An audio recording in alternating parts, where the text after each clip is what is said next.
নমস্কার, আমি শঙ্কর মণ্ডল। Radio Sundarban 91.2 FM এর পক্ষ থেকে সবাইকেই শুভেচ্ছা, অভিনন্দন। আজকে আমার আলোচনার বিষয় কর্মসংস্থান, বিশেষ করে যে গ্রামীণ কর্মসংস্থান। যে আমি একজন একেবারে সেই সুন্দরবন হোক আর লালমাটির দেশ ঝাড়গ্রাম পুরুলিয়া হোক আর একেবারে নর্থ বেঙ্গলের আলিপুরদুয়ার ডিস্ট্রিক্টের কুমারগ্রাম ব্লক হোক, আমি একেবারে প্রত্যন্ত গ্রামের যুবক, কিন্তু আমাকে টাকা রোজগার করে স্বনির্ভর হতে হবে, এটাই আমার লক্ষ্য। তা আমার যে প্রান্তেই, পশ্চিমবঙ্গের যে প্রান্তেই বাড়ি হোক না কেন, যত রিমোটেই হোক না কেন, আমাকে ইনকাম করতে হবে। এবং গ্রামীণ অর্থনৈতিক যে অবকাঠামো, তার উপরে দাঁড়িয়েই আমাকে করতে হবে। আমি যদি গ্রামে থাকি, আমি যদি গ্রামের মাটি, গ্রামের জল, গ্রামের বায়ু, গ্রামের হাওয়া, গ্রামের পরিবেশকে আমি ভালোবাসি, আমি যদি গ্রামেই থাকতে চাই, তাহলে আমাকে গ্রামীণ যে অর্থনীতি মূলত যেটা কৃষি থেকে আসে এবং প্রাণী পালন থেকে আসে এবং যে ছোট্ট ছোট্ট কুটির শিল্প থেকে আসে, তার উপরে আমাকে জোর দিতে হবে। তার উপরে আমাকে প্রথমে স্কিলের পিছনে ছুটতে হবে, অর্থাৎ দক্ষতার পিছনে ছুটতে হবে।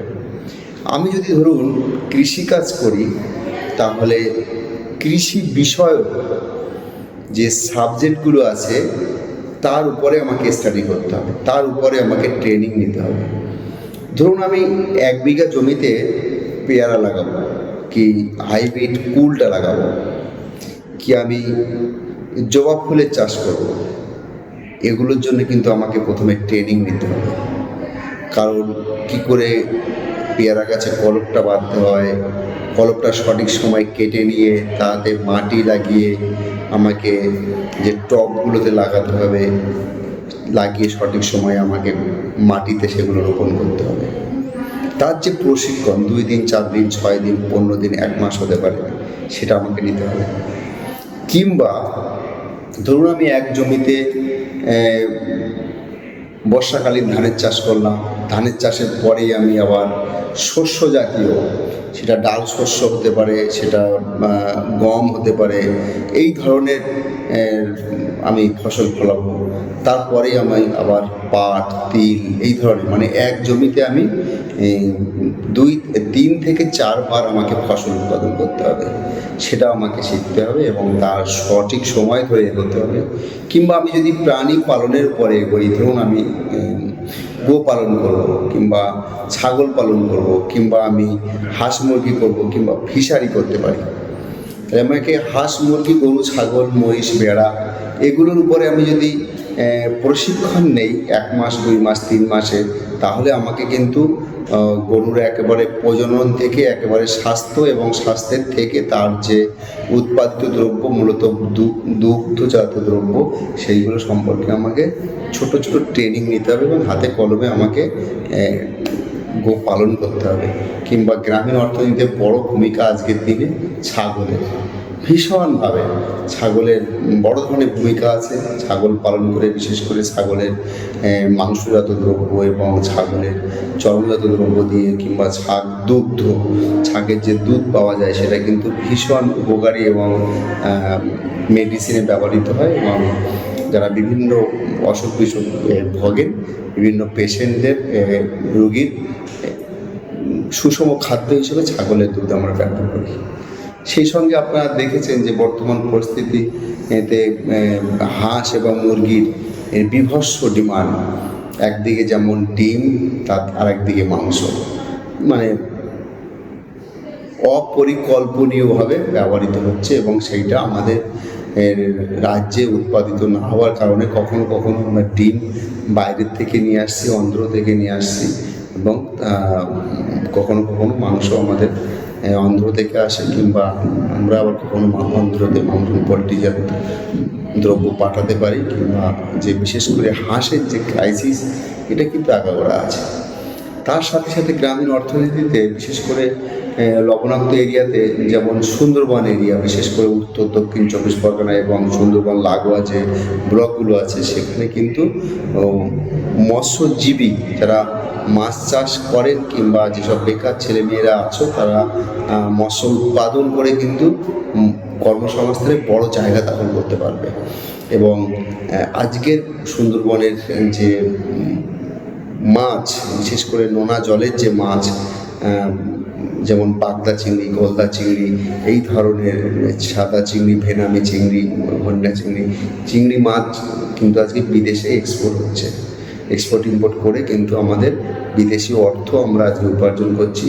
সেই সাথে সাথে আমাদের বাংলার যে মাছ, বিশেষ করে নোনা জলের যে পার্শে মাছ, ভেটকি মাছ, ভাঙান মাছ, আরও বিভিন্ন ধরনের যে সুস্বাদু মাছগুলো কিন্তু সমগ্র ভারতবর্ষ, পশ্চিমবঙ্গ থেকেই মাছগুলো কিন্তু যাচ্ছে।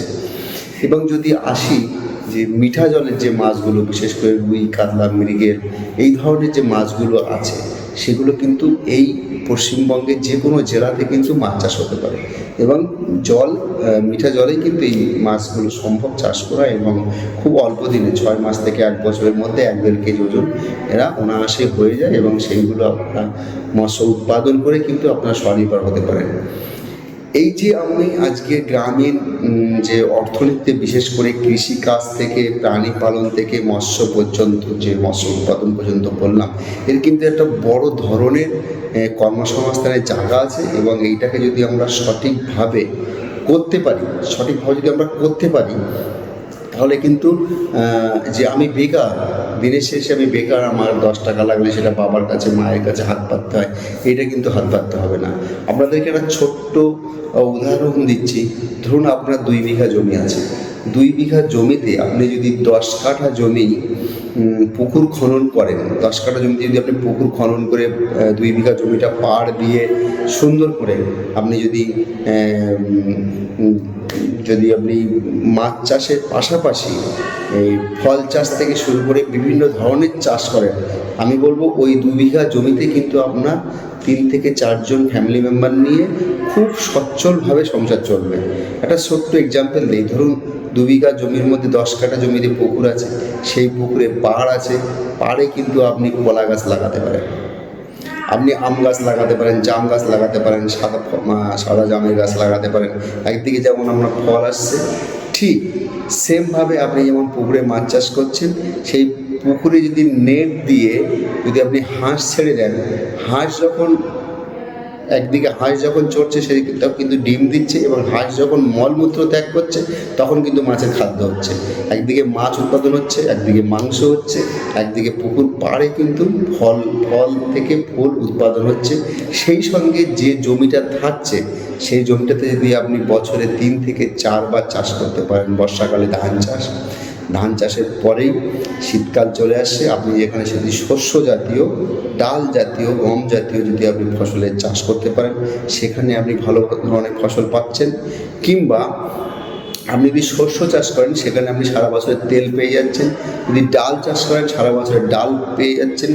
যদি আপনি ডালের চাষের পরেই আপনি কিন্তু চলে যাচ্ছেন আবার তিল কিংবা পাটজাত দ্রব্য আপনি চাষ করলে, সেখানে সারা বছরে একটা অর্থনৈতিক জোগাড় আপনার কাছে চলে আসছে, এবং আপনার জমিটা সারা বছর ব্যবহৃত হচ্ছে। এইভাবে তাহলে একদিকে দেখা যাচ্ছে আপনি মাছ পেলেন, আপনি মাংস পেলেন, আপনি ফল পেলেন, আপনি সবজি পেলেন।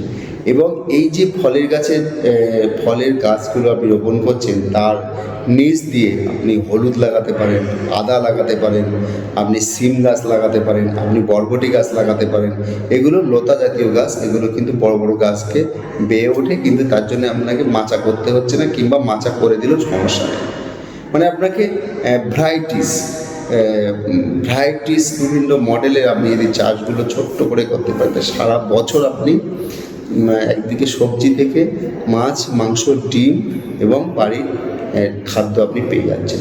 যেমন ওই জমিতে আপনি ধান চাষ করছেন, সারা বছরের চাল পেয়ে যাচ্ছেন।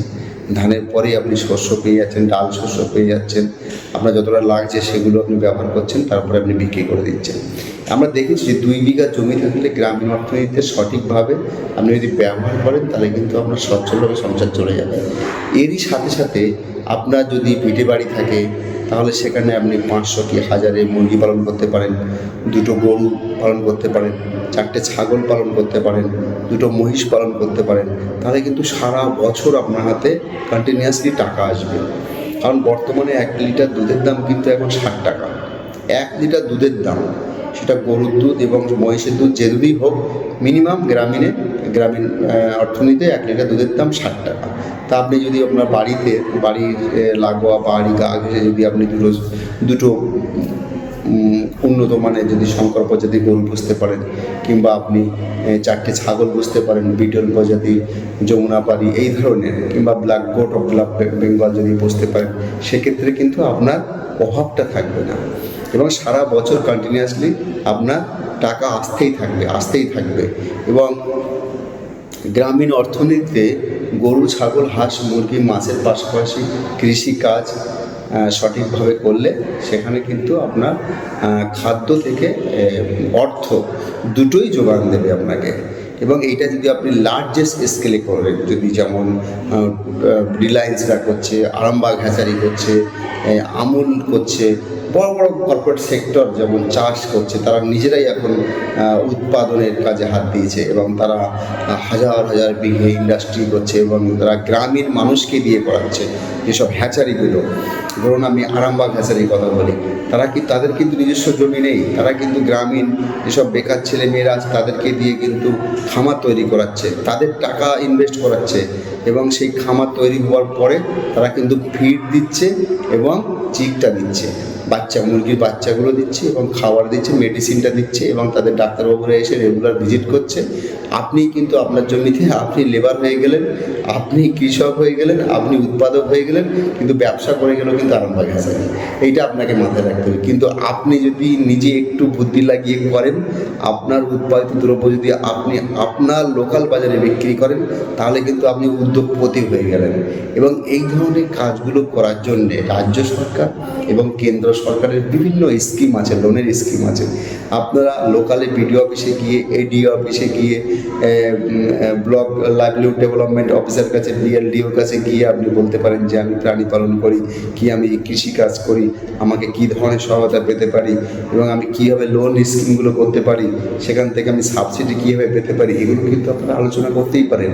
এবং আপনি যখন প্রেয়ার দেবেন সেখানে কিন্তু আপনি লক্ষ লক্ষ টাকা লোন নিতে পারেন এবং 1 লক্ষ টাকা লোনে কিন্তু 30,000 টাকা থেকে 35,000 টাকা সাবসিডি আছে। যদি আপনি 3 লাখ টাকা লোন নিতে পারেন সেখানে কিন্তু 1,05,000 টাকা আপনার সাবসিডি আছে।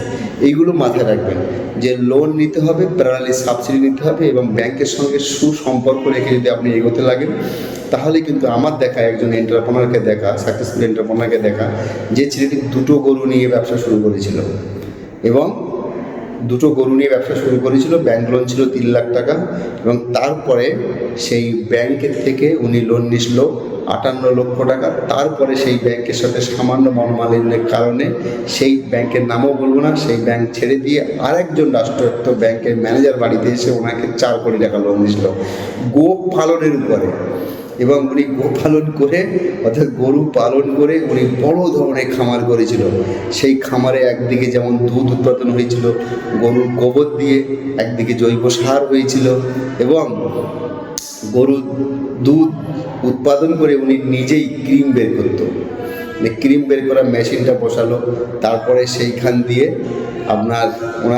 ওনার উৎপাদিত দুধ সকালে মেট্রো ডেয়ারি, মাদার ডেয়ারি এই ধরনের ডেয়ারিতে বেরিয়ে যেত, কোম্পানির গাড়ি এসে নিয়ে যেত।